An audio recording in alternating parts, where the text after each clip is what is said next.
Ladies and gentlemen, Mr. John Epting. Thank you, man. When I call your telephone and I leave a message, I hear this. Hey, have a great day. But that's up to you. I'll start off by saying I trust this guy with my life, my financial life. He has all my retirement money. And it's growing. It's been growing. It grew so much that my skeptical wife placed all her money with him. So if he messes up, he's getting shot. Ladies and gentlemen, my mentor, Mr. John Epting.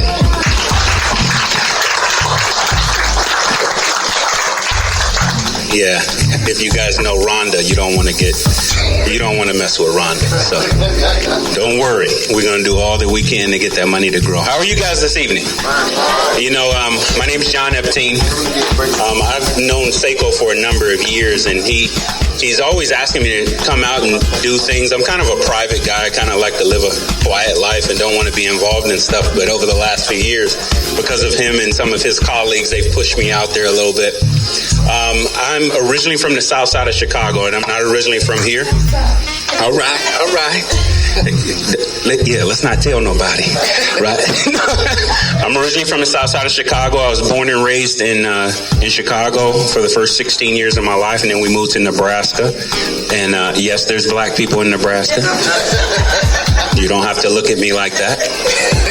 It's about 21 of us there. I'm joking. But I finished high school, and I was an athlete in high school, but instead of me going on to play in college and in pro, I joined the United States Navy, and that's how I got to this area. So I served in the United States Navy for 10 and a half years. I had a great career. I did some incredibly cool stuff. We're not going to talk about that today, but maybe I will, because we're talking about history. We're talking about history. And the thing I want to give to you, I totally agree with my man Gene over here. Gene is actually a brother of mine in church. We serve at the same church together, and so I've known him for a number of years. I'm just so proud of him. Felt really cool to walk in here and see him as one of the speakers today. And I remember when he wrote his first book, and now I'm looking forward to the second one because it's on its way. Was I not supposed to plug that? I got the mic. I get to do whatever I want now, right? So, really great guy.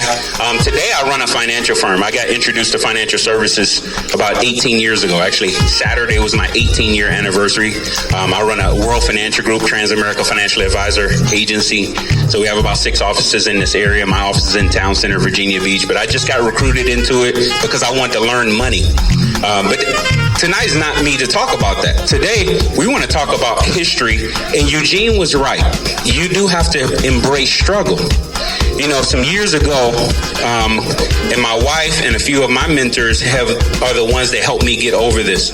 One of the things I learned in life is my successes impress people, but my failures impact them. So years ago, I actually started writing something. In our world today, we live in a world where everybody likes to talk about what they did good. Is that true? Right. Matter of fact, how many of you guys have ever done a resume? Especially the older people in here. You've all done a resume before. You ever, even though some of y'all be lying on them, right? Isn't it true, right, that we're boosting up all the stuff we did right? Is that true? Well, believe it or not, a few years ago, thanks to a friend of mine, I started writing something called a failure resume. Yeah, a failure resume. Have you ever listed your failures? You ever listed the stuff you screwed up on? I know, that's deep, right? Why would I do such a thing, right? Next thing you know, you depressed. And then you got to call a friend, right? Well, no, I really did this. Let me tell you why I did it. I believe life isn't about what happens to you. It's about how you react to it. I think it's based off of how you respond to it. I've been through some challenges. Several. I'm not going to get into what he's thinking I'm going to bring up, but I've been through some challenges. My naval career was pretty cool, but it took a toll on my first marriage. So therefore, that one didn't work out. In my mind, that's a failure. Today, I have probably the best marriage on the planet. How? The reality reaction of the first one. I could have went into the next one with the same bad habits, couldn't I? With the same mindset, if you will. You know, we always talk about how knowledge is power. How many of you guys heard that before? Raise your hand. Raise your hand if you've actually heard knowledge is power. Right? How many of you guys agree with it? Like you agree? Raise your hand. Like keep your hand up. Like lock your elbow. See how my elbow lock? Right? I want to make sure all right, cool. Check this out. You've been bamboozled. Hoodwinked. No. Knowledge is not power. Only applied knowledge is power. You got to do something with it. True or false? True. Right? There's a bunch of broke people walking around with college degrees. True or false? I'm sorry. I wasn't supposed to say that. Say it. Shouldn't have gave me the mic. I'm saying he know who I am. You know what I'm saying? I'm not politically correct. I ain't running for office either, so don't ask me to be. Right? I ain't David. I'm coming here to give it to you real. Because if somebody doesn't speak to us real about these things, we'll go on believing falsehoods. So I learned years ago, I'll give you some of it. I was held back in 5th grade. Yeah, I repeated 5th grade twice. I was held back in 12th grade. I've had a failed marriage. I've lost a home. I've lost a car. Unfortunately, I've also lost 2 children. An infant son in 2001. Wasn't even supposed to be here. My 20-year-old wife had a stillbirth 3 days after I was supposed to be gone with SEAL Team 8. Thank God I was still here. And then I lost a 5-year-old daughter a few years ago. March 30th will be the 7-year anniversary of her leaving us. What year is this?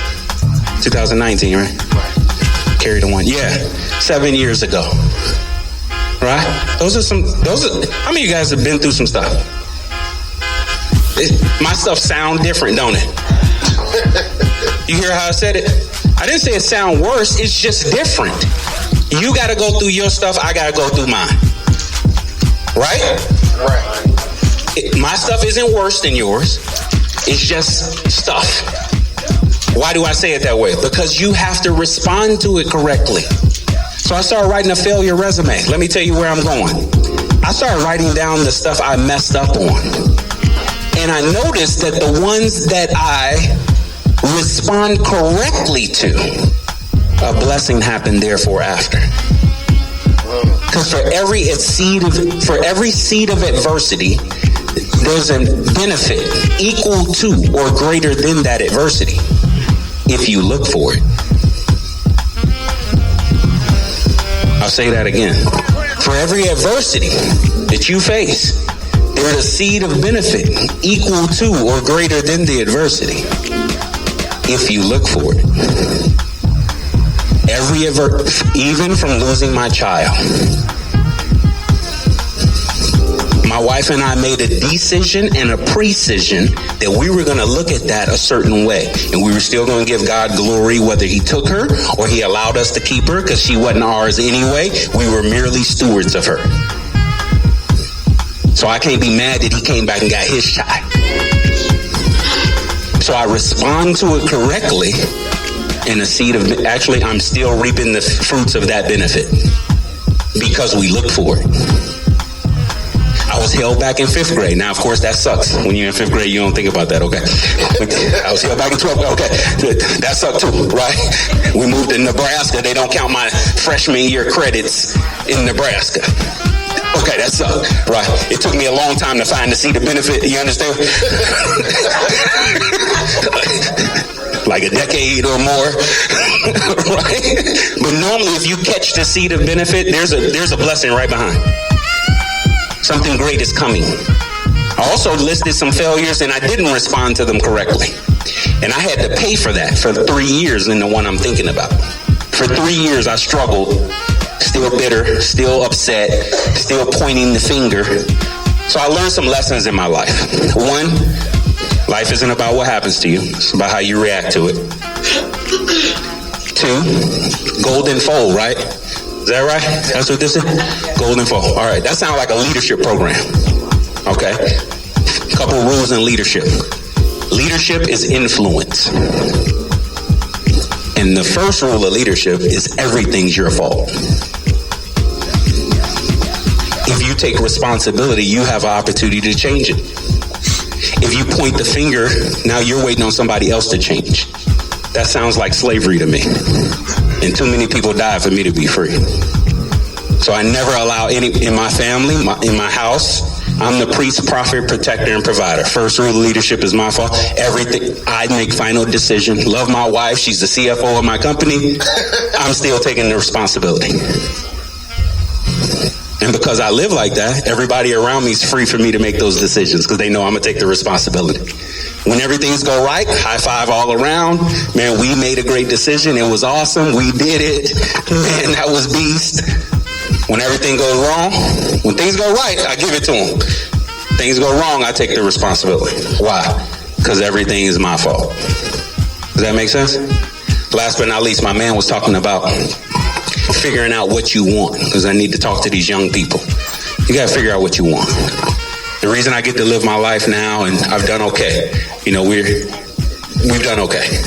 Okay, and I run a pretty successful, but I believe more important than successful, significant organization.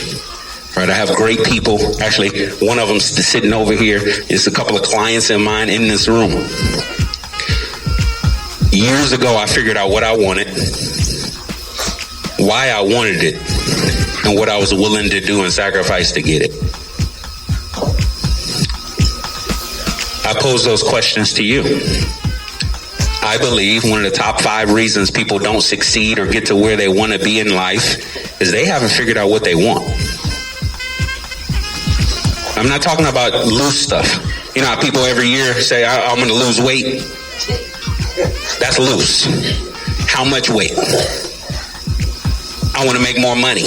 I flip a nickel to you, your prayer just got answered. You see what you got to be clear on what you want. Some years ago, I got very clear on what I want, why I want it. You got to know the why too. Because as soon as a tough time comes, matter of fact, as soon as you decide you want to go do something, I promise you the adversary is going to come after you. I promise you, like I know that I'm standing here, that a bunch of dream stealers or many dream stealers in many, many forms in what I call the adversary is going to attack you and attack that dream in very real, rational, productive ways and make every absolute effort to steal your dream.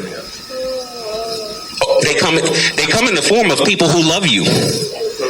Your wife, your parents, a good friend who's trust me, their intentions are good. All right? But see, if you figure out what you want, you figure out why you want it, and then you calculate, am I willing to pay the price to go get that? Whatever it is. Hopefully it's not money, right? I believe money is a byproduct of who you become. You need to become a better person. You want to make more money. You need to position yourself better to make more money. Right? He just started hanging around me and gave me some money, and I started growing it, but I had to hang around some other people who didn't think like the Southside Chicago kid. Does that make sense? The only difference between rich people and poor people is the way they think. It's not money. I know many people think it's money. It's not money. Fair? Right? But you got to figure those things out. If you figure those things out, track your life in that way. But from here on out, from this day forward, always look at the benefit. There's a blessing in every challenge. You just got to look for it. And it takes a minute. Right? And sometimes you got to get in a quiet place around your non-negative friends. Right? Good luck with that. All right? No, seriously. Sometimes you don't even know your friend's negative because you're around them all the time. You negative too. Get away from them for a little while, then you go back to them. You realize how negative they are. Right? How much they bring us down sometimes. Sometimes you got to get out of your own circle and create new circles. Right? But just remember that. Life isn't about what happens to you. It's about how you react to it. Because life doesn't happen to you. It happens for you. All right? I wish you guys the best. God bless you. All right. Life doesn't happen to you. Life doesn't happen to you. Life doesn't happen to you. All right. Give it up for John Epting.